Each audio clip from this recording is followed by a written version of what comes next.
All right, well, good evening. Welcome to the Midtown Ventura Community Council Virtual Candidate Forums on September 10th, 2020. I'm Dan Long, Chair of the Midtown Council, and tonight we are hosting 3 candidate forums. Midtown Ventura Community Council members are all volunteers, and we are dedicated to the preservation, enhancement, and revitalization of the Midtown area. We strive to have a positive influence as change happens in our community and try to educate citizens of those changes taking place. Our public meetings bring presenters to speak about relevant issues in Ventura. All 3 forums this evening are being recorded, which will air later on CAPS. Tonight, before we begin, I wanted to extend our great appreciation to our volunteer administrator, Greg Mansfield, who has spent countless hours working to produce all 3 professional forums this evening. Greg Mansfield is an editor for 2 Powerboat magazines, a contributing writer to Speed News, and provides corporate communications for major events. A couple other notes. The MVCC board is honoring all the work over these last 100 years by the League of Women Voters by donating a check to their organization.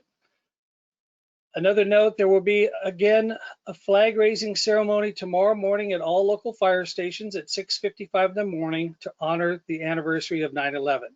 If you plan to go, you must wear a mask, practice social distancing, and there will be no firehouse tours tomorrow. First up tonight is the Ventura Unified School District Trustee Forum for District 3. With that, I'm very happy to introduce David Maron, our moderator this evening. David moderates many forums for the League of Women Voters. David? Thank you, Dan. And Dan, thank you very much for your work, along with Pamela and John and others at your board. We appreciate that. We're going to go ahead and get started, everyone. Tonight's forum, the first one, is for the Ventura Unified School District Board of Trustees, and we're focusing on Area 3, where we have 2 candidates running, Jackie Moran and Amy Callahan. We randomly drew numbers earlier. Amy will be going first on our opening statements. The way this works tonight is each candidate will have 1.5 minutes for their opening statements. We then will take questions that were collected from the audience, people who have submitted through the website, and then we'll wrap up with closing statements. At this time, I'd like to remind the candidates that we'll have a timer. Greg Mansfield will be showing some signs when you get to 30 seconds, again at 10, and then we'll ask you to stop. For the audience, you may see different ways of controlling your screen. You can adjust it to make the screen larger or smaller. As Dan said, we are recording this and it'll be available later. And for those of you who might be on a mobile device like an iPad or an iPhone and you're having trouble seeing us, you can only hear us, there is a screen button in the very bottom of your panel. So look for that, click on screen, and you should be able to see the video as well. Well, let's go ahead and get started. And Amy, you'll go first. You have 1 minute and 30 seconds. Wonderful. Thank you so much for hosting this panel, and thank you for your time tonight, everyone that's dialing and listening in. I am a passionate leader, educator, mother, and businesswoman that is honored to run for the Ventura Unified School Board for Area 3. As a native Venturan, a mom to 2 school-age daughters, 1 in high school and 1 also in elementary, I'm a strong advocate for equity in education. I am a former teacher. I taught in the classroom for over 8 years, and I have worked tirelessly around the state to support literacy for all students, regardless of their circumstances. I have a vested interest in the education and civic engagement of the community to develop a world-class education system that values all learners and educators and is built upon the 3 pillars of equity and access, social justice, diversity, inclusion, and specifically coalition building with community and collective impact. Thank you. And we'll go to our next candidate, Jackie Moran. We'll unmute you and then we'll get started. Go ahead, right. Jackie. Thank you for this opportunity and the chance to meet and talk, and thank you to the Midtown Council for putting this together. Web meetings have become the new norm, and especially in education, and we are all just adjusting. So for those of you that don't know me, I'm Jackie Moran, and I'm running for a 2nd term as Ventura Unified School District Board Trustee.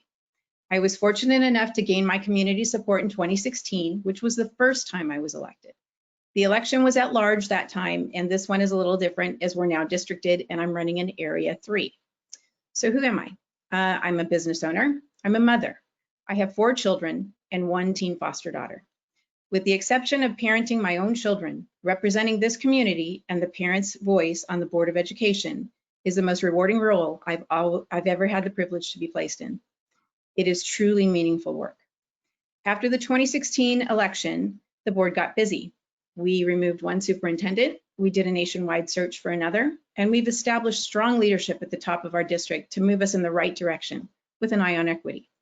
As a board, we have weathered the Thomas Fire, racial tensions, and distance learning, and we will get through this pandemic. In 2020, experience is crucial. We need experienced leadership to reopen our schools, to return our children to the school sites with clear communication to staff, families, students, and the community, so that you have confidence that we can open safely and prevent the spread of this virus. During this forum, I hope to show you who I am and how I represent each of you, and I hope to gain your support once more. Thank you. Jackie, we'll start with you on the first question. And of course, this is on everyone's mind with the pandemic and students going back to school. You've already started school, but tell us about your ideas for the proper way to reopen the schools when we can do that. What's your approach?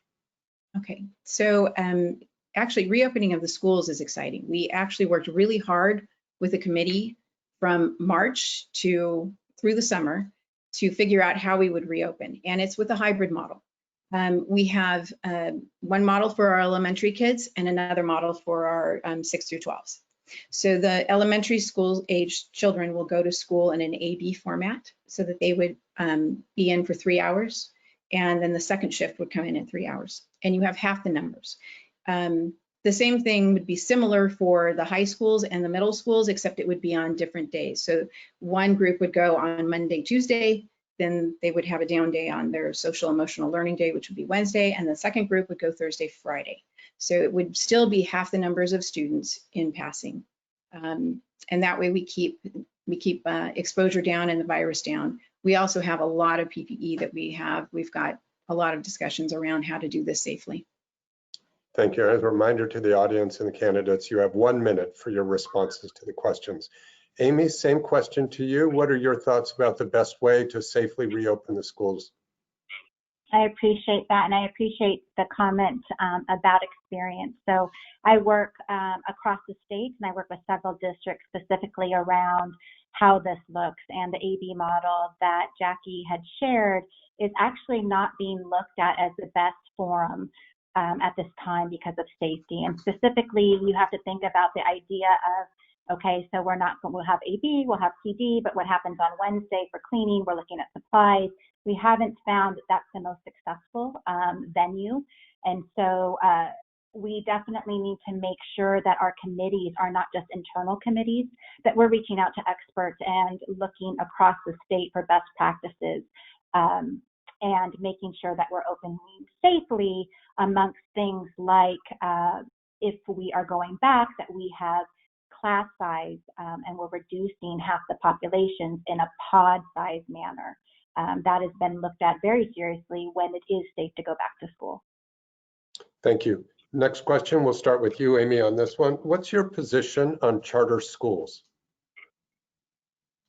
This is to Amy. Thank you. As you can tell, in Ventura County, we do not have a handful of charter schools. I've worked with the California Charter School Association, with the president, as well as many of the members and founding members of charter schools here in California, including Puck, Aspire, you name it, Green Dot, many of the big players in the charter industry. And so I'm a proponent of choice. I'm a proponent of public education. And so I think that we need to make sure that charters are given an equal handshake here in Ventura County and look at that as a viable option through public education for our students and families. Thank you. Same question to you, Jackie. What's your position on charter schools? Well, unlike many school board members, I'm actually not opposed to charters or even private schools. I think that public schools offer amazing things, and I think that we can compete fairly with all of them, I think that we can win. Where kids are not a one-size-fits-all option, and they need many different offerings to fit in each specific circumstance. I think that a wide range of offerings is what's beneficial for our community. It's what's beneficial for our parents. It's what's beneficial for our kids. And it's how they learn best. And I think that providing them those options is an absolutely perfect idea. I do advocate for public schools, and I think that we've moved our schools in Ventura Unified towards competing with those, with the charters, to make sure that our kids are offered all of the things that they need within our school district, with the flex option high school, with the K-8s that we're planning to open in fall. Thank you. Jackie, we'll start the next question with you. Jackie, what actions would you take to improve student achievement? Oh, goodness.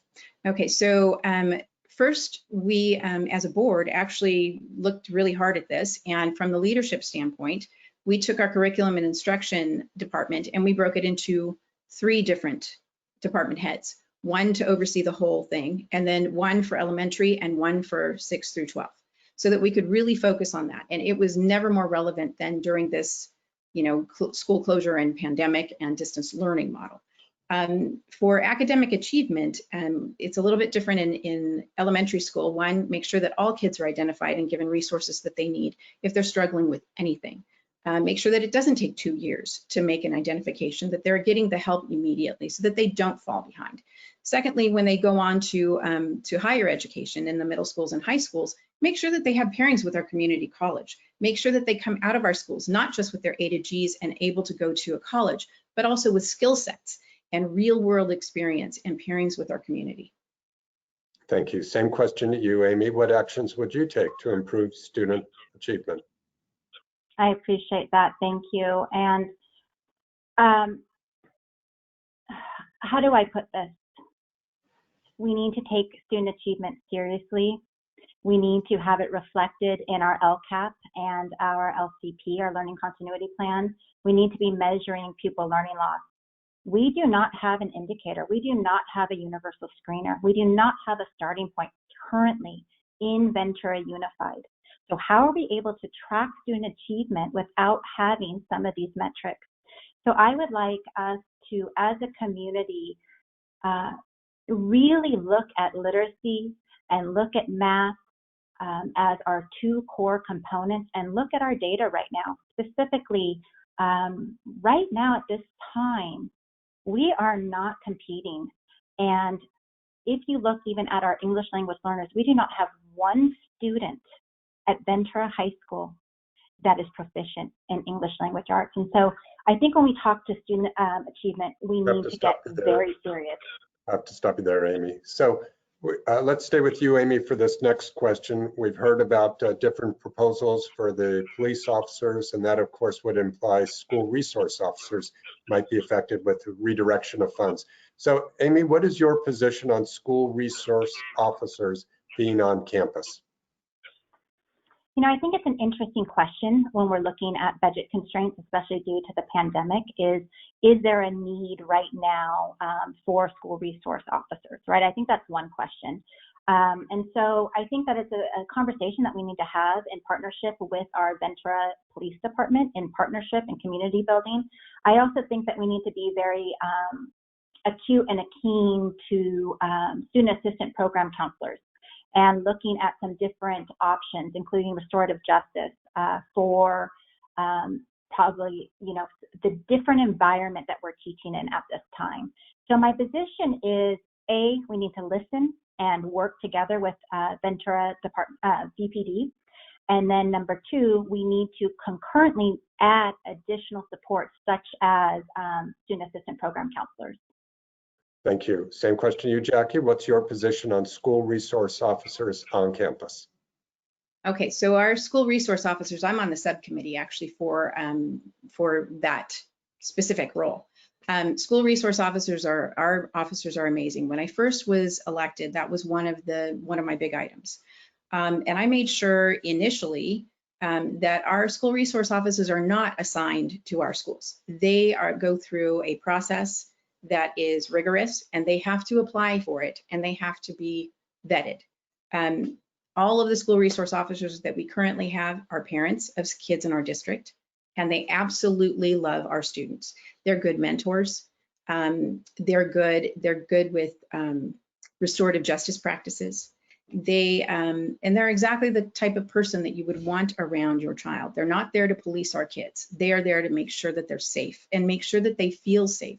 Every one of them, regardless of their circumstance. And they really do a lot of outreach towards, communities of color. Thank you. Jackie, next question for you. We know that the state is dealing with significant cutbacks because of the pandemic, the overall budget, and there is talk that some of those cuts may hit the schools. So if there are funds, essentially because of COVID-19, the pandemic, revenues decline to the school district, what programs would you like to see protected outside of the core educational programs, and where would you make cuts? Okay. So to begin with, I'm on the California School Board Association. I'm actually regional director of Region 11. So I work a lot with the state and federal governments, both on exactly these issues. Thankfully, the federal government has actually put in to the pot a lot of resources for our schools during this pandemic. So we have not had the horrific decline that we thought we were going to see through this time. We've actually had we've had decent supports. We will make sure through California School Board Association and through the California Teachers Association that we continue to lobby our state and federal governments so that we don't see those drastic cuts, so that they prioritize our schools and so our kids don't suffer. There's really not, 85% of our budget goes towards our staff. I don't see a way to cut teaching. I don't see a way to cut janitors. I don't see a way to do that. And as far as programs go, there's nothing that's not. Stop you there. Thank you very much. Amy, same question to you. If the state makes cuts, what programs would you like to see protected beyond the core educational programs, and where would you make cuts? I appreciate that. And so I just want to share, I'm looking over right now, and I do this a lot as working with many districts, and I too work with CSBA around with the California Association of Latino School Board Association, the California African American Superintendent Association, CABE, the California Association of Bilingual Educators, as well as I work with several superintendents, their cabinets, and I'm looking right now at our unaudited actuals that was just reported on September 8th, and it does look like budgets are trending. We know that, but we do know from our state representatives and organizations that we work with, including CSBA, but also with Access and our leadership there, we are seeing that in the years to come, next year and the year after, are going to be very daunting. And so when we talk about areas to cut, we need to keep our people. We were able to keep our funding in place as of March. And so we need to make sure that we continue and do not cut those programs. Thanks. Going to stop you there though. Amy, we'll start with you on the next question. So many studies show that there is a real imbalance between the literacy achievements based on socioeconomic status and cultural lines. So can you give some specific examples of how you think the district can address literacy gaps along socioeconomic and cultural lines? Well, I think we need to start looking at the data. I think it's very important that we start looking at the fact there is not a single English learner at Ventura High School that has passed their proficiency rates.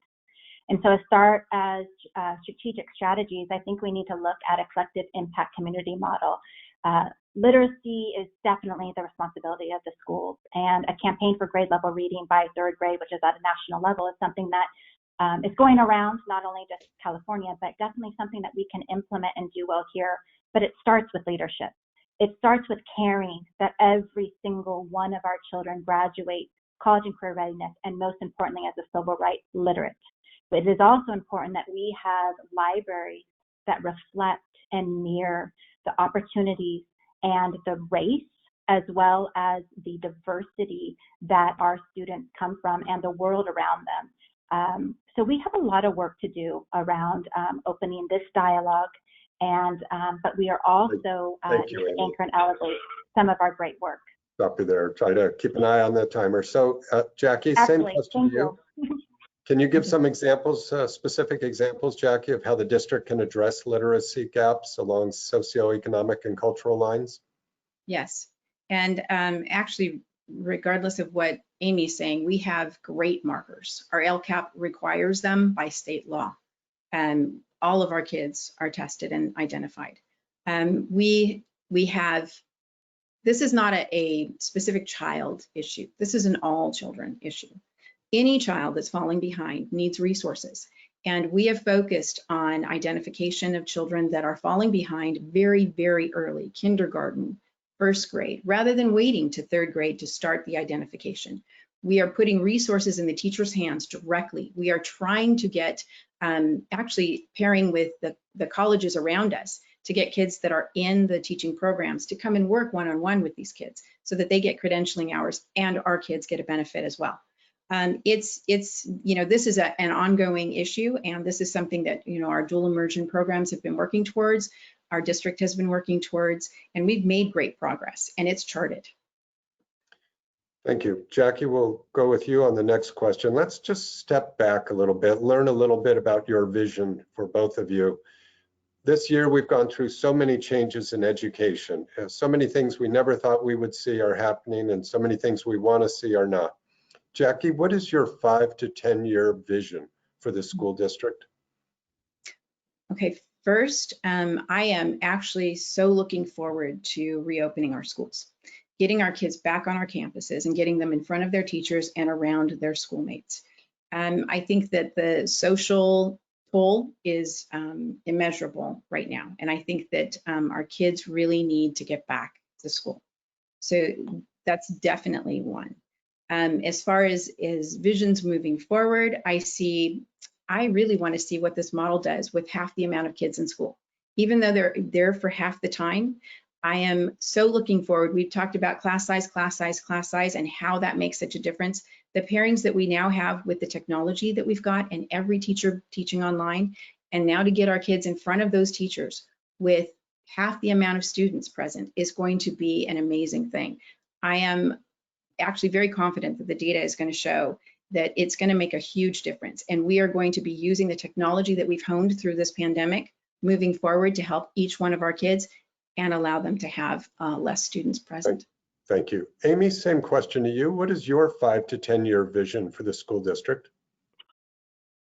I appreciate that. Thank you. And just like Jackie, I do share that first and foremost, we need to make sure our kids are going back when it is safe. And but looking ahead and looking at planning and the 5 to 10 year roadmap, you know, I really envision that we need to be taking into account the diversity, and we need to be looking at and addressing equity and access issues. We need to be looking at and addressing and having a plan, having some defined metrics and goals. And so I envision that we are going to have a functioning board. We are going to have a functioning cabinet where we have some stability. And the vision and plan is going to be around making sure that we have some goals and metrics specifically identified around literacy, and that are equitable and accessible for all students, given the real increase in high equity gap schools and segregation. Stop you there. So that 1 minute goes fast, doesn't it? Okay, Amy, we'll stay with you for the next question. And this is, again, sort of a topical issue from what's been going on in the news, local, statewide. And that has been a question for many school districts about renaming their schools when they were named after people associated with either racism, bigotry, or from the Confederate War. So, Amy, what is your position on renaming schools if the names are found to be racist or defamatory?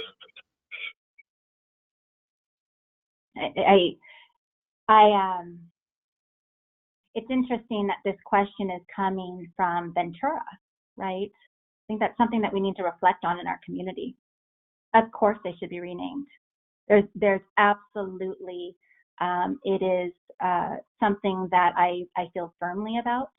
And I think many Venturans feel that as well. And so it's just what we need to do. So that's my answer. I can yield the rest of my time. Thank you. Jackie, same question to you. What's your position about renaming schools when they're named after somebody who's racist or defamatory? So renaming of schools are public property. And the renaming or rebranding of a school definitely needs community input. We need to put together all the pieces of the puzzle, get all the voices at the table, put a committee together and have a recommendation brought to the board on how they want to approach this and what they want to do to make the transition.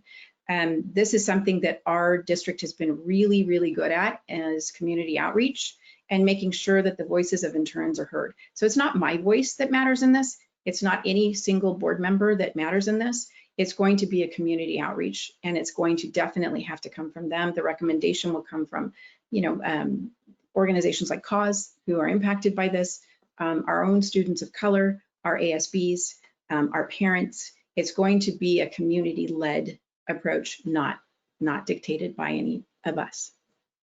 Thank you. Jackie, we'll start the next question with you. Jackie, do you support the efforts for ethnic studies to be introduced into the curriculum? Yeah, so ethnic studies, we are so ahead of the curve on this one. Actually, we have a whole ethnic studies committee. One of my very dearest friends, Dr. Gay Johnson, who is a Chicano and Black Studies professor at UCLA, was one of the leaders in that committee that put together the program that we now have instituted. We have already approved a high school graduation requirement of 1 year of ethnic studies, and we've also approved the movement towards embedding ethnic studies in our K-12. So it's going to start in kindergarten, because if we only introduce the idea of ethnic equality in high school, we've already lost those kids. We need to introduce the idea of cultural differences and diversity from the very beginning in our elementary schools. And that, again, takes a community panel, and not my voice, but everyone's. Thank you. Amy, same question to you. Do you support the efforts for ethnic studies being introduced in the curriculum? I do. Thank you for asking. I do think that it is a byproduct. I think there's more that we can do. I don't think that Ventura Unified authored the ethnic studies piece. This is something that came to the state through H through G requirements. I think it's the bare minimum that we can look at. I think it's something that we can be proud of. I also sit as a CFO on the Center for Leadership, Equity, Access, and Research with Dr. Ken Magdaleno, who has sit on the transformative leadership panels alongside leaders like Caprice Young around looking at not just ethnic studies, but systemic change around bias and race in our school systems, and really looking at tackling some of those issues. So I think it's wonderful. I don't think Ventura Unified invented it. I think that it's wonderful that we are looking to implement it. And I think that it's also, I appreciate, but we do need to look at partners. And you're exactly right, Jackie, in that I am a community seat. I am one of 5, and I am proud. Thank you, Amy. We will stop. We will not finish because we have 1 minute. Yeah. Amy, we're going to start the next question for you, and really it's two-parter. The first half is real easy. Do you support Measure H, which is the extension of the existing $59 parcel tax for a few more years? And the other part, the little deeper part, is would you be advocating for residents to pass a bond measure to fix and upgrade schools?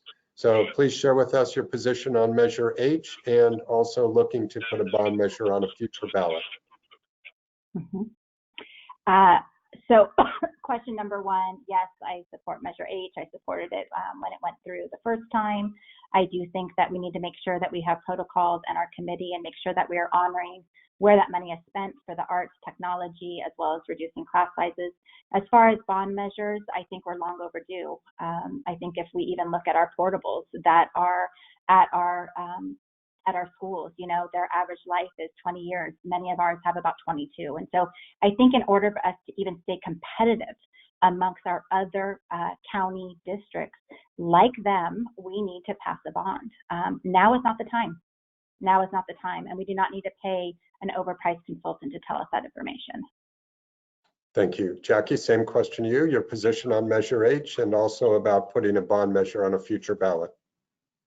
So Measure H, I think, has been Measure Q, Measure R, and now Measure H. It's all the same. It's all the same, same thing. So yes, I'm definitely in support of that. And that goes to our classrooms. It goes right to our general fund where we need it to be. It has community oversight, and definitely, you know, the community can see that we are spending the dollars the way they want us to. It's helping each one of our kids, and I definitely support that. As far as a bond goes, we did have a facilities master plan done. It's the first one we've done in 2 decades. It went site by site to each one of our schools to see what they need. A bond goes to the facility. It does not go to the classroom. And this is not the time for us to be asking for extra money from our community for facilities at the moment. They're hurting, and we're going to hurt right along with them. So that's going to be something for a little bit later time. But yes, we've been very responsible about not asking every time we can. We ask when we really need it. Thank you. Jackie, we'll start the next question with you. So what are your thoughts on school of choice being open to all schools? Okay.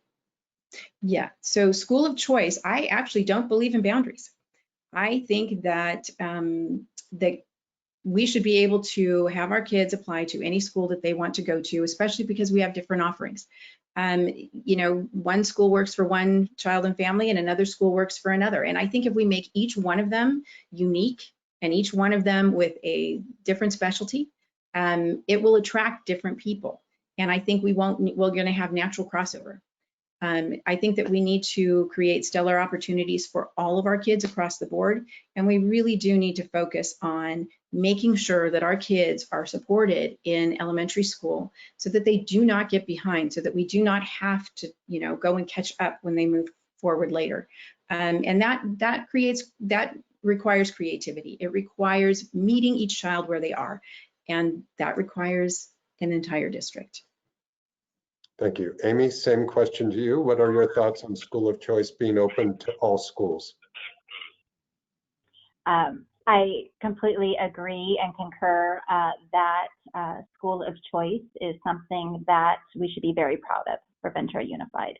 And, you know, I have definitely benefited with my own family, but I think that across our community, it is something that is very important. I also feel that I think that we need to be also anchoring and elevating, though, a little bit more around academies and be taking that model and be looking at our high schools and being very specific and linking those to the workplace and our different career pathways in partnership. I need to see more partnership. That's something that I do hope to bring to the board is coalition building with the Ventura County, different CTE partnerships, as well as our colleges, and be mirroring what some of our successful fellow districts have been doing around academies and CTE pathways.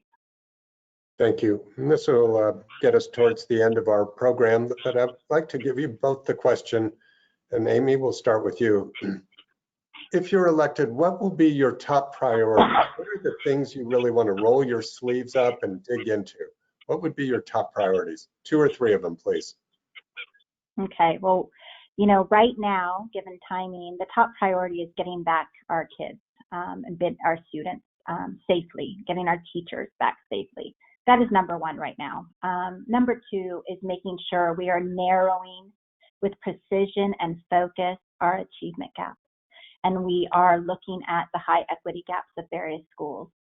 The third piece is literacy for all, literacy for life. I'm a strong proponent that we need to be making sure our school readiness students are prepared, and again, that we have grade level reading by the end of 3rd grade, but that we also have literate students before they are sent off to the workforce or to college.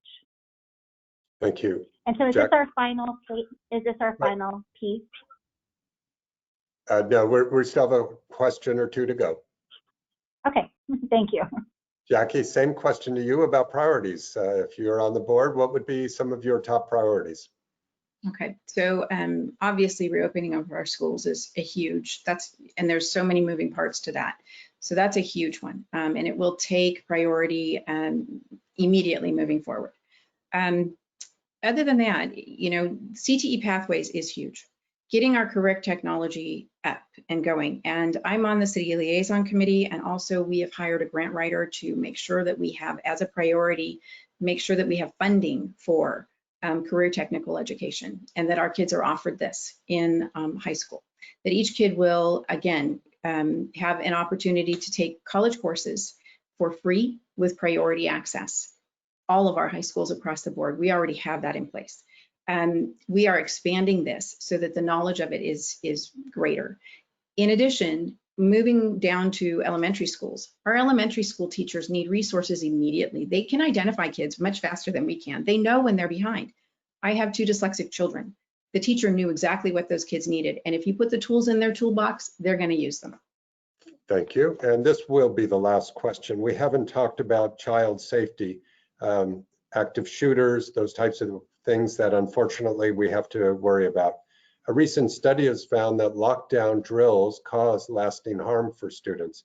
So Jackie, what is your position regarding the future of lockdown drills and overall student safety? So we have school resource officers, thankfully, and this is a nightmare scenario that we all think about as parents, as board member, as staff on our sites. Our world has changed, and our kids have changed along with it. The exposure that they have through social media, through every medium, is much greater than we ever had. Ours was just on television. Theirs is immediate. Our kids, the lockdown drills are actually not necessarily what they're doing anymore. Kids are told if there's an active shooter and there's a chance to run, you do it. If there's a chance to hide, you do that. If there's a chance to fight and you have to, you do that. They were not trained that before. And I definitely think that kids need to have multiple options if there is a situation that happens on our schools, and we need our officers there to make sure that one does not happen. Thank you. Amy, same question to you as far as lockdown drills, perhaps causing lasting harms for students. What's your position on lockdown drills and student safety? Well, as a parent of 2 students in our existing, right now, this is a huge concern. This is something that no parent wants to be thinking about, but no teacher wants to be thinking about either. And so I just share that, it's really important. I am blessed that I was recommended by the Teachers Association and the UEA, as well as the classified VESPA Association. I also have some endorsements from the Ventura County Democratic Party, as well as the local Democrats, and the endorsement with Cause Action Fund. And I really turn to these partners to ask us, as well as Ventura PD, on what we should be doing around safety. No one's going to debate that that's a priority. And that's something that we need to be looking at. So again, I look to our stakeholders and our thought partners, and specific the ones that I have been working with so far today on this campaign trail about an answer for that. Thank you, Amy. So thank you, candidates. Great job. We're going to go ahead and do our closing statements. You have 1.5 minutes, and we're going to reverse the order. So Jackie, you'll go first, and Amy, you'll follow. 1.5 minutes, Jackie. So in closing, when you work with schools, it isn't enough to advocate locally. We need finances and supports that come from state and federal governments. As your Board of Education trustee, I have served as a CSBA delegate since 2018. That's the California School Boards Association. Last year, I was selected by my peers to be one of 32 regional directors to represent all California school boards, lobbying our state and federal representatives for all public school needs. COVID-19 has changed our society, our community, and our schools dramatically. During this time, it has been vital to make effective transitions into distance learning and to assure equitable access for all of our students with one-to-one devices and Wi-Fi hotspots. The difficult task ahead is reopening our schools safely. Circumstances dictate that now more than ever, a parent's voice matters. Cooperation matters, experience matters. For the past 4 years, it has been my honor and privilege to represent this community on the Board of Education. I am running for a second term to help our schools navigate these uncharted waters. We need capable trustees that will provide creative solutions to our ever-changing environment. I have no doubt there are challenges ahead. My experience will ensure that our students thrive and they do not lose ground. I will continue to provide accountability, transparency, and cooperation as we move forward. In 2020, experience has value, experience has impact, and experience matters. I have the experience to meet these challenges, and I ask for your support once more. Thank you. Our next candidate is Amy Callahan. You have 1.5 minutes. Thank you. Thank you so much for this opportunity. I agree, experience does matter. As an educator for over 22 years, as well as a classroom teacher, a parent, and alumni who has gone through the K-12 experience, I do want to ask, and I do want to share a piece that experience matters, and I will be very honest and transparent here. I was tapped to run for school board. I was tapped on the shoulder because there was a lack of experience that was being shared and exhibited. In fact, the president of the school board was supposed to be Miss Jackie Moran, and it looks like for reasons around performance was asked to not serve as the president. So I think that we really need to look at what has really been done in 4 years, what has really been accomplished, and what has been brought by the specific seat and trustee. This is too serious, $200 million budget to be taken lightly and to be professing things that are just quite not true. And experience does matter. I have that experience. I've worked at the state level, the district level, regional level, and this is what I do. I'm very interested to see, not once during this conversation, how we talked about the learning continuity plan. And that is very serious governance, policy, and budget that we need to be looking at. So we need to really take these positions as a trustee, and we need to look at the more experienced candidates. And I do feel that we need to make sure I have that seat. Thank you. Thank you, Amy. Thank you to both of you. I'm sorry that you don't get to hear the applause of the audience tonight. That's one of the artifacts of online. But as a reminder to our audience and to all registered voters, this will be a unique election. Ballots will be mailed to all voters. You can still vote at a polling place, although it may not be the one you're used to. You can drop off your mail-in ballot either at one of the ballot drop-off places or mail it, but certainly mail it with enough time to be received. It's very important that you sign your mail-in ballot. So if you do vote by mail, make sure you sign it. And I want to give a big shout out and thank you to Greg Mansfield, our timer, and more importantly, the person who's been putting all of this together for us tonight, and also to Heather Lacayo with the Midtown Ventura Community Council, who's been doing so much to help us. The Midtown Council's website is www.midtownventura.org. And finally, I think we're all aware with the fires and everything else, our thanks go out to all the essential workers during the pandemic, our firefighters and our first responders. We will have another forum beginning at 7 p.m. No, 6. I should know this.